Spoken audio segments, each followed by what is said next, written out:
What is Cafe Mocha? Cafe Mocha is experts, celebrities. What's up? This is Belle Biv DeVoe. Yours truly, Idris Elba. This is Fantasia. This is In Vogue. This is India Ari. So much more. All from a woman's perspective. What flavor are you, baby? This is Cafe Mocha.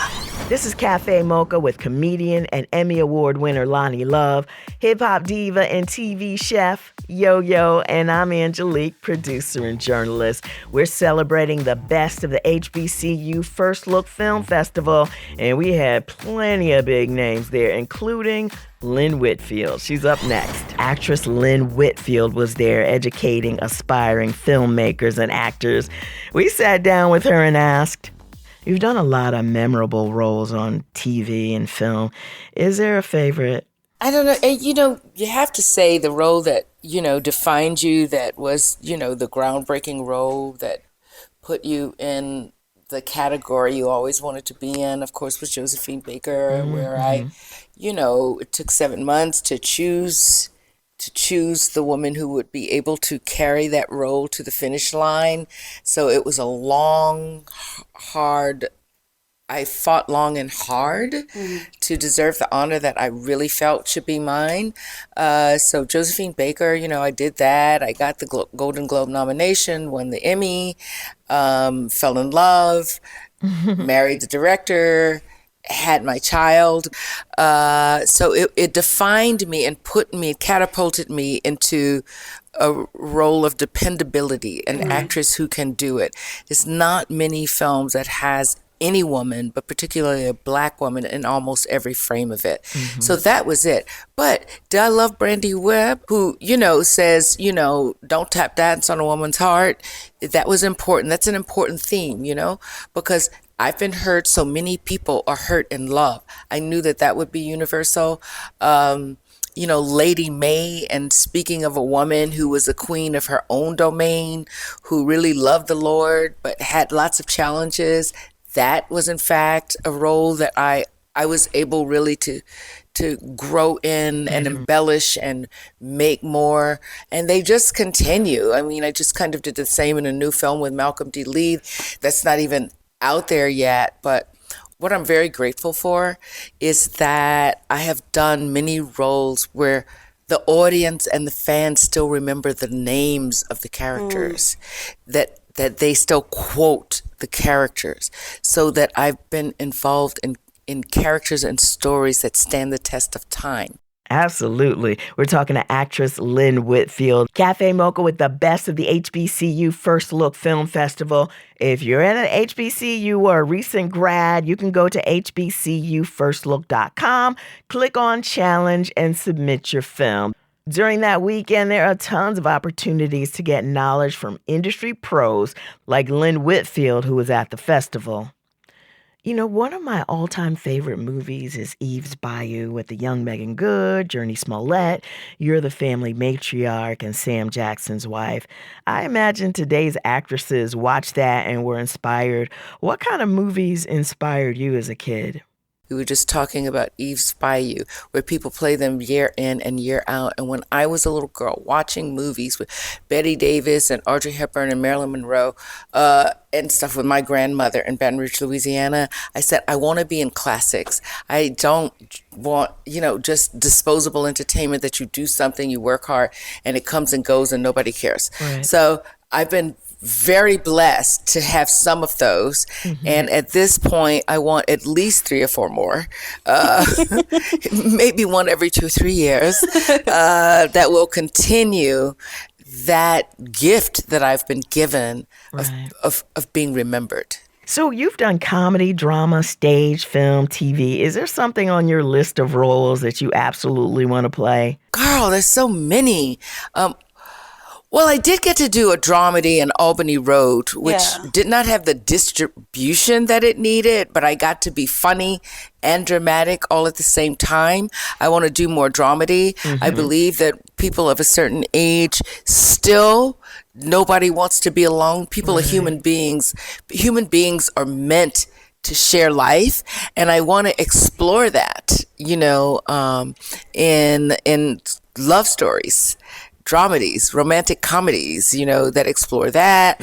I want to play I want to be in a magical realism kind of, absolutely, girl. Who doesn't want to like extend belief and, defy, things and kind of be mystical and interesting. There's so many things to do when you know in your heart that you have something to deliver, I guess that's where the passion is and stuff like that. I mean, I just got to do my Pilates, honey.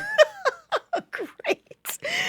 Lynn Whitfield, one of the many pros at the HBCU First Look Film Festival. Lonnie Love was one of the judges, as is every year. And the brand ambassador was Marsai Martin from Blackish. She's an actress, a producer, an authoress, entrepreneur.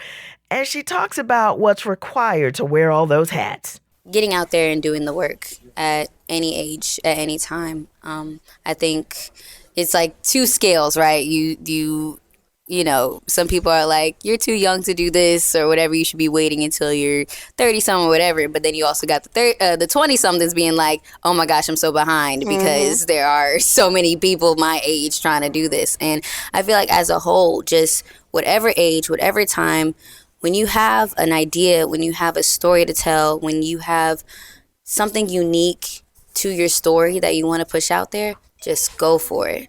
That's all I want, is to go for it and to be someone that just had fun doing it and not putting stress out there, There's no pressure on me because the only pressure is truly just what you bring into your world, Yeah. There's no timing to any of this. You just go for it. So that's all I want. The HBCU First Look Film Festival is now open for submissions. If you didn't get your film in last year or you're working on your film right now, don't miss the deadline in July. But you know what? July is going to come up quick on us. Go to hbcufirstlook.com. hbcufirstlook.com. Click on challenge. This is Cafe Mocha. Cafe Mocha just teamed up with Tubi TV, so if you missed the Salute Them Awards and all of our A-list honorees, go to tubitv.com or download the purple and yellow app. Type in Cafe Mocha Radio. I'm sure most of us already have a Tubi account. Anyway, if you don't, it's absolutely free.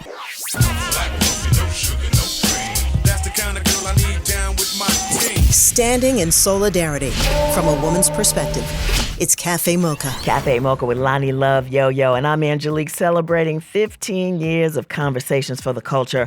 We've been talking about the best of the HBCU Film Festival, and one of the mentors and speakers was the multi-talented Keith Robinson, singer, songwriter, and stars as Dr. Ted E. Richardson on my favorite soap opera, Beyond the Gates. Welcome to Cafe Mocha. Hey, how y'all doing? It's good. I mean, you know what? It's so good to hear your voice again, Keith. And, Beyond the Gates has been this phenomenal story, especially for Black folks. But a lot of folks who haven't seen it, what is Beyond the Gates all about? Beyond the Gates is a daytime drama surrounding a African American successful, wealthy family from the DMV, and it takes you down the journey of their lives and their relationships and their flaws, which they have a lot, and how they live their life. It was I liken it to. Do you remember a show called Dallas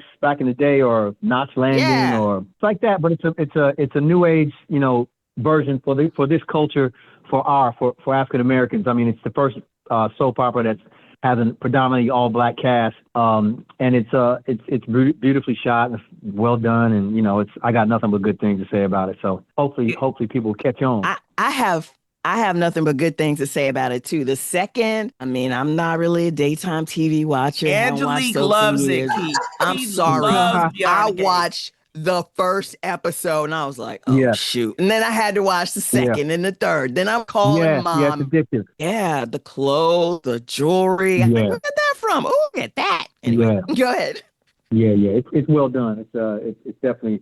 I think it's been a gap for a long time where we had something to watch during the day. So it's kind of refreshing, new take on soap operas. I was going to say that, Keith, because soap operas nowadays, there's so much reality TV. For those who don't know about soap operas, I don't know where they've been, but what's the difference between the reality TV and the soap operas of today? Are they being shot almost like in a reality setting? No, it's shot like a TV show. It's a multi-camera television show. I mean, there's a lot of technique and execution that goes into making an actual soap opera. It's almost like a stage play every day on TV, and the storylines kind of play out in real life, in real time, because it's on every day. So it's almost like when we have issues in real life, they don't just show up on the same day and go away. So you kind of get to live and grow with these characters throughout the years, hopefully. So it's definitely a technique to it. Reality, I'm not really familiar with, but I know from what I know is probably, I think they give you a scenario and they turn the cameras on and hope they catch something that is watchable, right? I think, right?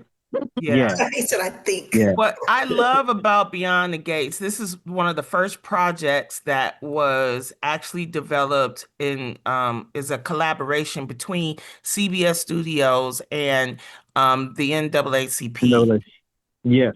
And so I think, I hopefully, with the success of this show, it will bring on more collaborations because, they try to say that, we don't translate, but we are translating, and this is just proof of it. But let's talk about your character, Dr. Ted Richardson. I mean, people hate your character right now. What's going on with Dr. Well, I think they mad at the brother because he was depicted as, or they thought as the perfect stand-up guy, which I believe he still is. He made a mistake when he was younger that he kind of buried in order to have his life with his wife, and they had a beautiful life up until what he did in the dark finally came to the light. So he's kind of torn between having kept a secret and now a secret love child that he didn't know about, and maintaining and kind of getting to the good graces back with his wife, who was really not having it at this point. So it's interesting because when I came on, I didn't know the good side of Ted, but my first day at work was me trying to, explain to my daughter the mistakes I made. But so because I came on in the middle of kind of like the 40th or 50th episode. So the good Ted, I have not really had a chance to play him yet. I'm playing the redemptive Ted. I don't mean to be cozy, but you did point out, you brought it up that you started 40 shows in, and there's a lot of gossip online about why that is, why you replaced another actor. Did that guy get fired? Blah, blah, blah. You feel like clearing the air? Well, all I'm going to say is this, because in Hollywood, sometimes it's not an uncommon practice, and I just think they wanted to go another direction. I was a hired gun, so when the job became available, I kind of, they kind of reached out, and I came on board. But I'm not exactly sure the specific reason they didn't want to disclose that. But in essence, let's just say they wanted to go another direction that kind of fit more the flow of the show with the direction of the show. And that's kind of how they explained it to me. And I was like, cool, let's get to work. Exactly. I mean, hey, the work is there. Everybody need work, so I would take exactly. I didn't ask too many questions. Yep. Okay. I was like, where do I stand? Exactly. Where's the papers? Now, I did want to know, is it a lot of like dialogue, and do you have to learn it quickly, Keith? It is an incredible amount of dialogue, and yes, you have to learn it quickly. So it's like it is kind of it's not like anything I've ever done. So it's definitely a skill set to where you have to be able to kind of absorb a lot of material in a short period of time, and then kind of communicate it and make it believable. So it's a good exercise in memory and application, to say the least. So it's not for everybody. It's kind of a thing. It's kind of a skill set inside of a skill set as far as being able to do that. So I'm having fun pulling off. But yeah, you got to do your homework. It's like if I studied this much in school, I'd probably be a lawyer or something. Let's talk about, you're working with some legends on Beyond the Gates. Clifton Davis and Tamara Tooney. What is it like working with people like that? It's awesome. It makes it easy. You got a point of reference. You're around what I consider to be royalty in our business. It rubs off on you. You just kind of take your cues from them and hope that you can work as long as they've been working for 40, 50 years. So, and they're really great and gracious. So they raise the bar. So you want to make sure you got your ish together before you walk through the door. Exactly. It's Cafe Mocha. On the line, we're talking to Keith D. Robinson about Beyond the Gates, which streams on Paramount Plus, and it's on CBS too. if you have CBS, regular TV, it's on CBS every day. Every day. Every day. Great show. Also, going back to Yo-Yo's question, I feel the difference is that, this is a scripted show, whereas reality is, unscripted.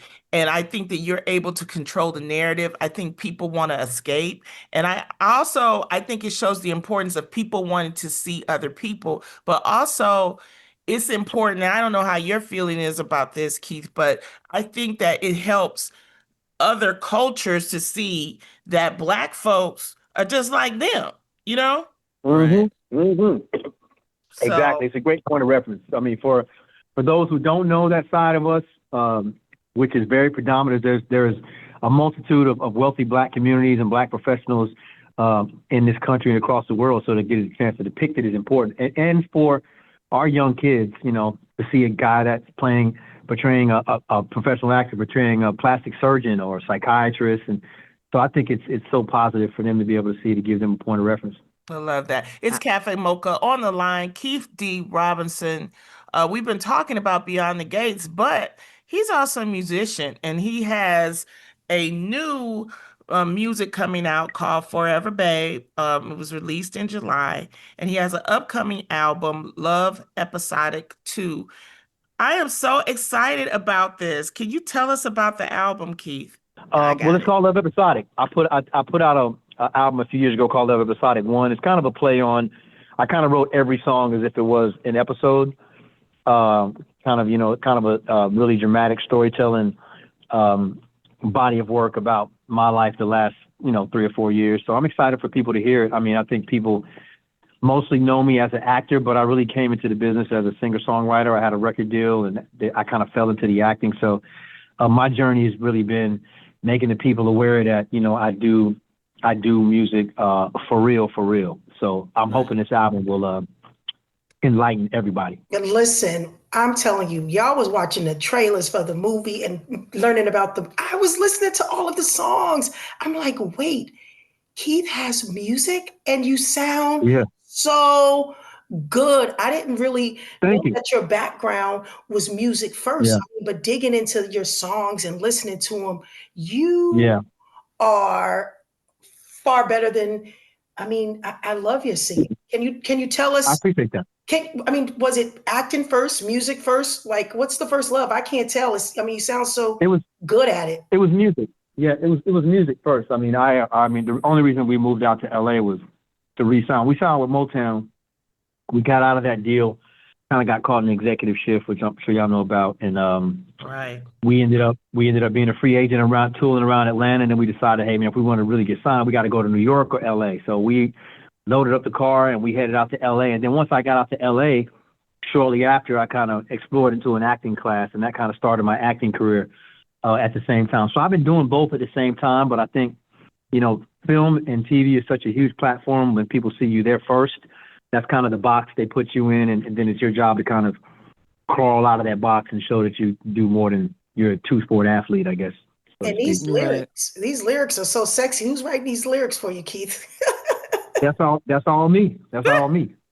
And you wrote for the fans of Saints and Sinners. You wrote a lot of the songs in that show too, right? I did. Mm-hmm. I played a songwriter, so I took it an opportunity to, hey, I got some real songs. So they were open to it. So, which I do on every project, which is what I've done with Beyond the Gates, with Forever Bay. So even back to Fat Albert, and I did a record with RZA and Old Dirty Bastard on Blade 3 back in the day. So, wow. It's a rabbit hole. Yeah. That is amazing. I mean, so acting is like your side gig, but music is your love. That's what I feel. It's just like in the soap opera. I would say my acting is my main hustle, and music is my first love. Got it. Okay, so, I got it. I heard that the single Forever Bae, which is, about deep love and loyalty, I heard it was something about... you don't have, Angelique. It's true, but you did kind of say that kind of cynical there. I didn't catch that. Sorry. But I heard it was about, your relationship in the show in Beyond the Gates. Is that kind of sort of written for the wife that just left you? Well, I kind of wrote it for a real relationship back in the day that it was inspired by that relationship. It never really came to fruition. And then when I got on this project, I was immediately looking for records that would fit the storyline of Ted and Nicole, and this one fit perfectly as far as a guy trying to remind his girl of the love that they first had. So it kind of worked, and I kind of went back and revamped it, remastered it, beefed it up, and everything. But the song itself was written a few years prior about the same girl with the same name, which is crazy. Oh, interesting. Wow. Yeah. I mean, I just love this conversation because I love people that are creative and that are doing their thing. And Keith, we're in this industry right now where it's kind of rough on people right now.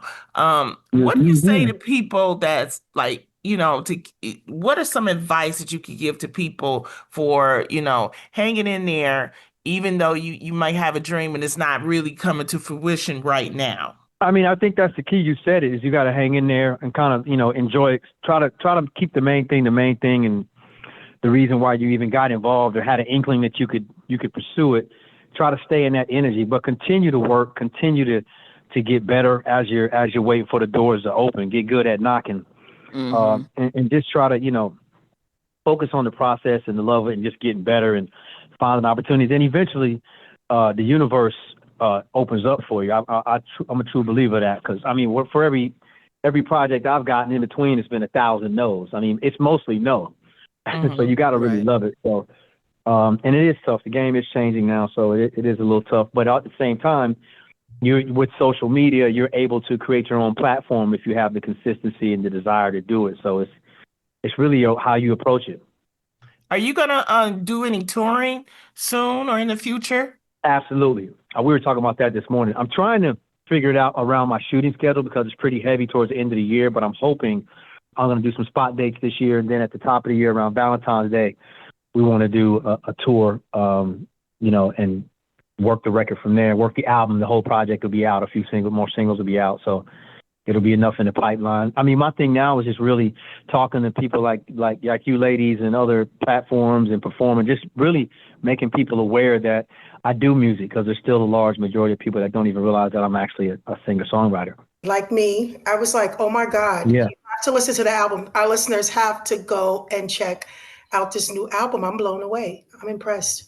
And we'll play your single too. So we really appreciate you taking the time and coming and speaking with us. And we love the new single. So definitely we'll be watching you on Beyond the Gates. We'll be listening to you. And how can we keep up with you?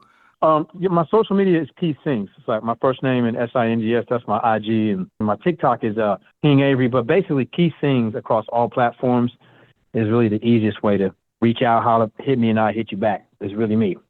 All right. We've been talking to Keith D. Robinson, of course, Beyond the Gates, daily on CBS and on Paramount Plus. And of course, his new single is called Forever Bae. Thanks, Keith.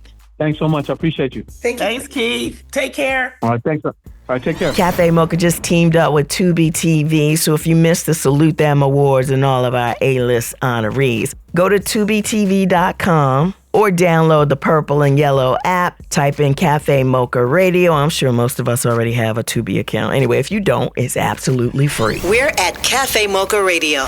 Socially savvy on Facebook, Instagram, and Twitter. Serving up more Cafe Mocha on the way. Disney Plus wants to know, are you ready? For Marvel Studios' Thunderbolts, The New Avengers, now streaming on Disney Plus. Let's do this. One of the best Marvel movies of all time is now streaming on Disney Plus. Hey, you weren't listening to me. I said Thunderbolts, The New Avengers is now streaming on Disney Plus. Meet the New Avengers. That's cool, Lynn. Marvel Studios' Thunderbolts, The New Avengers, rated PG-13, now streaming on, you guessed it, Disney Plus. UNITY, UNITY, that's a unity. It's Cafe Mocha. It's Cafe Mocha with Lonnie Love, Yo-Yo. I'm Angelique. On the line, one of our favorite people, Terry J. Vaughn. Welcome back to Cafe Mocha. Oh, thank you. Thank you, ladies, for always inviting me in. I appreciate that. We are so excited for you. You are the executive producer of this new comedy, She the People. It's a political comedy. Can you tell us a little bit about your character? Yes. So it is a comedic, it's a political satire. Very much in the vein of Veep. If you guys ever watched that show.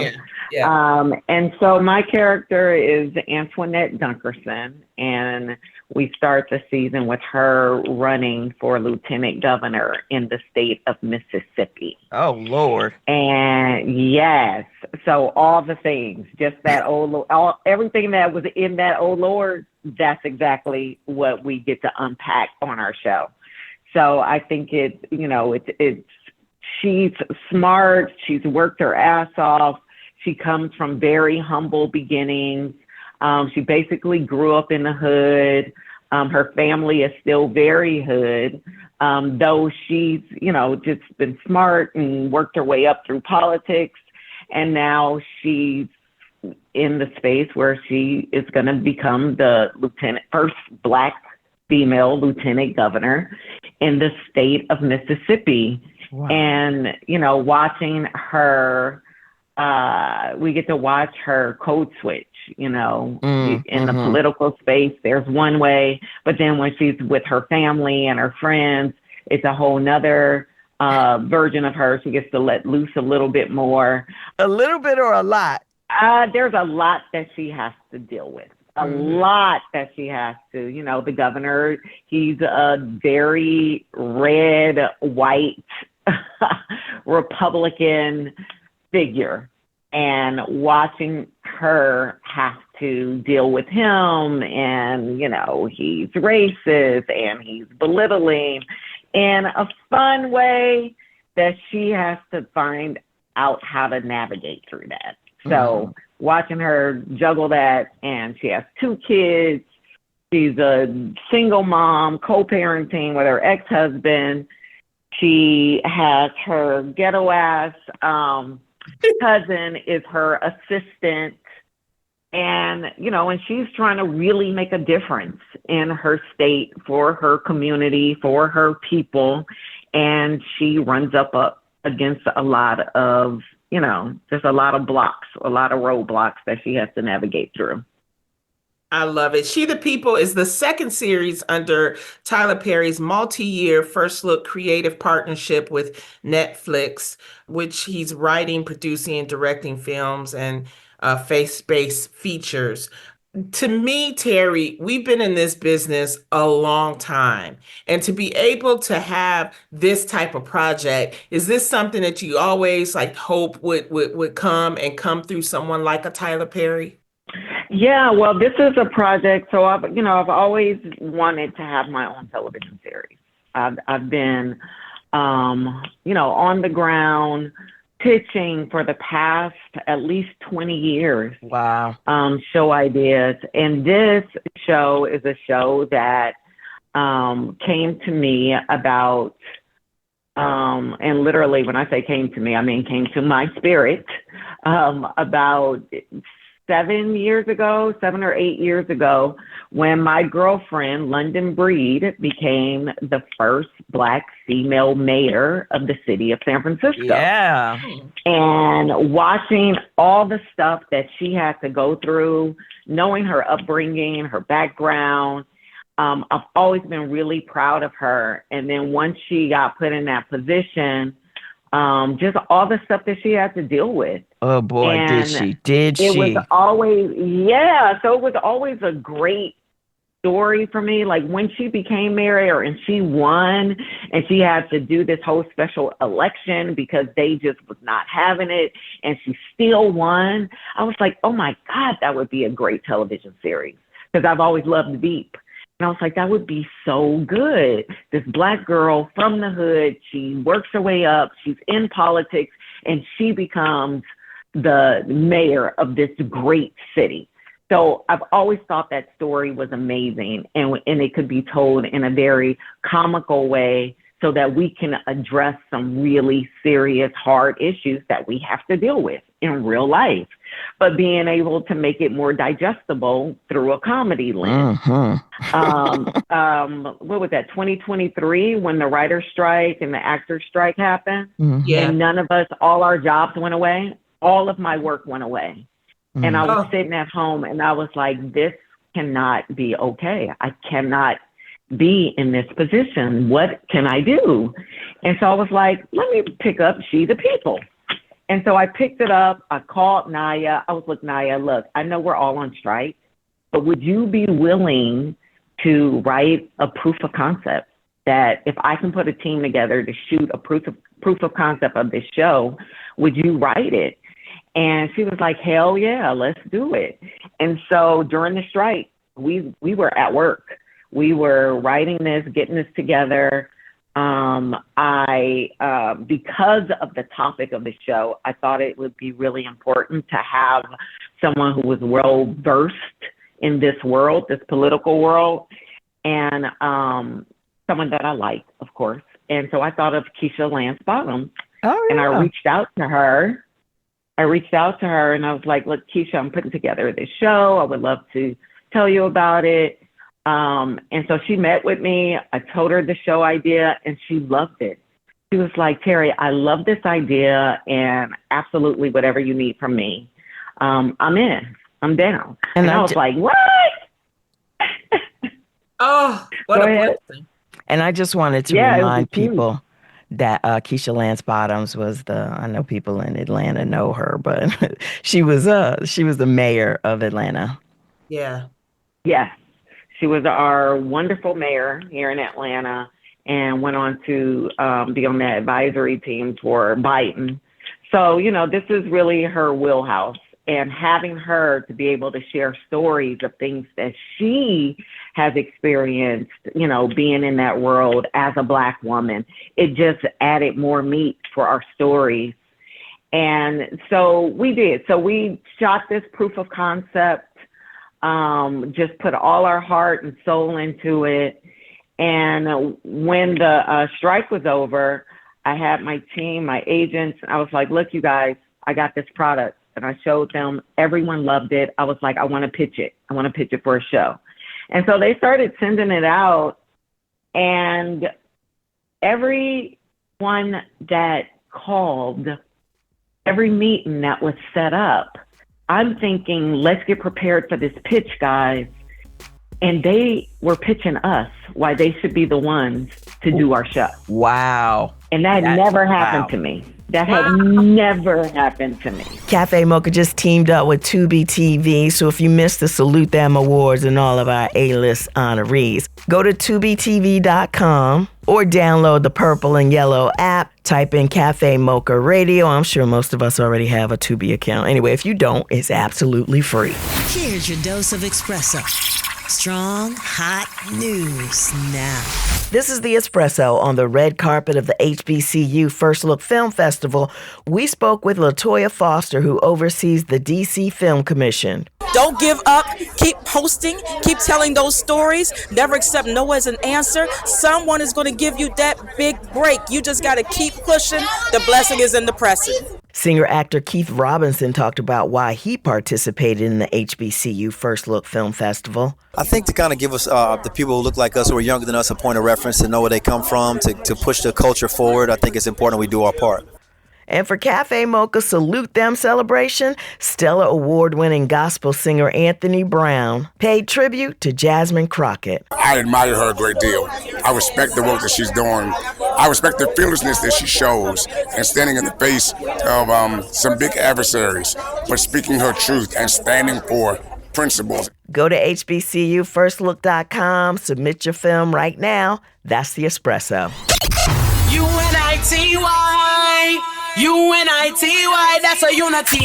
It's Cafe Mocha. It's Cafe Mocha. On the line, Terry J. Vaughn. She is the executive producer and star of her new show, She the People, on Netflix. Tyler was one of the first people that we met with, his team over there.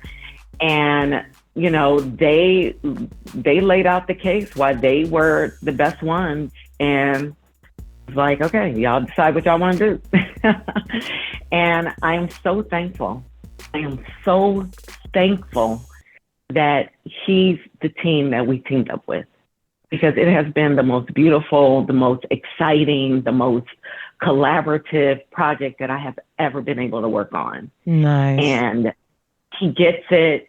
He's not afraid. That's the other thing. Tyler's not afraid to tell the stories, to tackle the tough topics. And he's a genius when it comes to comedy and improv, and the way we work. It's been incredible. It's been an incredible experience. I cannot wait for you guys to see this. It is my baby. You guys are going to love it. It's for you. It's for all of you. It's us. It's our voice. It's realistic. It's funny as hell. She's flawed, but she's resilient, and she is smart, and she's relatable as well as aspirational. And I can't wait for you guys to meet her. It's Cafe Mocha. On the line, Terry J. Vaughn. She is the executive producer and star of her new show, She the People, on Netflix. Can you talk about how are you guys balancing the realness, but also the funny? Yeah. And how are you guys doing that? Well, I mean, if you really look at what's going on, I mean, for the past 8 years in politics, it's been the most entertaining ever.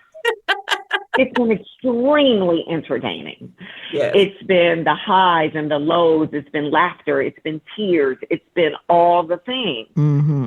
And I can't think of a better time. And when I say that, God is amazing, because I've had this show forever. I was told no so many times. We're not interested in doing a political show. We're not interested. But the timing, you guys, God is amazing. Mm-hmm. The timing could not have been more perfect. Cafe Mocha just teamed up with Tubi TV, so if you missed the Salute Them Awards and all of our A-list honorees, go to tubitv.com or download the purple and yellow app. Type in Cafe Mocha Radio. I'm sure most of us already have a Tubi account. Anyway, if you don't, it's absolutely free. Want a little more of our flavor?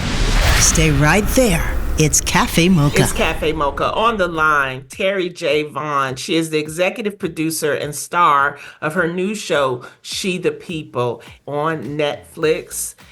When we started this journey, even when we got the green light and the yes from Tyler and we started working on it, Kamala was not in position for running for president as of yet. Mm-hmm. That hadn't happened. And we were shooting this show when all that happened. We were like, oh my God, what have we stumbled into? Right. And so it's perfect timing and balancing the absurdity of all the things that is happening that is laughable. And I often wonder, what, as a Black woman in a space like this, what do you do behind closed doors? It's you have to be politically correct when the cameras are on and, you're talking to your constituents and your peers. But then when you go home and you're like, what just happened? And, and you get to, you got to have these conversations with your kids and your friends, and you drink wine and you let loose. I want to see that. And so we get to do all of that and make fun out of what's going on in the world and how absurd people are. I love that. Who are some of the other people featured on the show with you, Terry? So I have, Keisha Lance Bottoms is an EP on it, as well as Naya, the co-creator, an EP on it. Acting on it with me, Jo Marie Payton from Family Matters. She plays my mother. Yes. And you guys are going to get a kick out of seeing her, because she is not Miss Winslow on this. I love it. Love it. She is my ghetto ass mama. Oh. It is amazing. So it's fun playing with her, Jade, Nova, She plays my cousin. She's hilarious, and I'm so happy for her. This is her first acting gig. And I fell in love with her from watching these skits that she posts. If you guys know Jade, no, but she's an amazing singer. She is an amazing singer. But she would do these skits and these impersonations of Beyonce and Carly B and Erykah Badu, and they were hilarious. Mm-hmm. And so I have been a fan of her and have been following her. And we did this podcast that I was doing for Issa Rae's company. And Jade came in and read one of the characters in this podcast. And it was my first time meeting her. And I was like, you're so funny. And I was like, do you mind if I get your number just in case? And this is years ago. Mm-hmm. This was years ago. And I was like, just in case something comes up, I would love to get your number. So I called her when I was shooting the proof of concept for this. And she's going to steal the show. She does so good, you guys. So I can't wait for you guys to see her in this life. She's hilarious. Dion, I think he's a comedian. He plays her boyfriend on the show. He's hilarious. TC Carson plays a friend of mine on the show. He's hilarious, of course. Denise Boutte. The whole cast is hilarious. Yeah. I have an amazing cast. You know, Terry, we are so excited for you, and we cannot wait. May 22nd on Netflix, She the People. This is a wonderful, wonderful thing. We want everyone to check it out. And thank you again. Congratulations again. And we'll be watching out for it. We will. Yes. Thank you guys so much. Cafe Mocha's on Tubi. Check out the Salute Them Awards, where we honor the known and lesser known heroes doing big things in our communities. From Black Panther producer Ryan Coogler to Miss Virginia Ali, founder of Ben's Chili Bowl, which is a civil rights landmark. From Texas Congresswoman Jasmine Crockett to Angel Gregorio, who's helped 50-plus small Black retailers get their retail space together. Go to Tubi TV and type in Cafe Mocha Radio. Until next time, you can find us on the socials at Cafe Mocha Radio. Cafe Mocha is a production of Miles Ahead Broadcasting in partnership with Super Radio. Executive producer Sheila Eldridge. For comments, booking, or more information, visit cafemocharadio.com.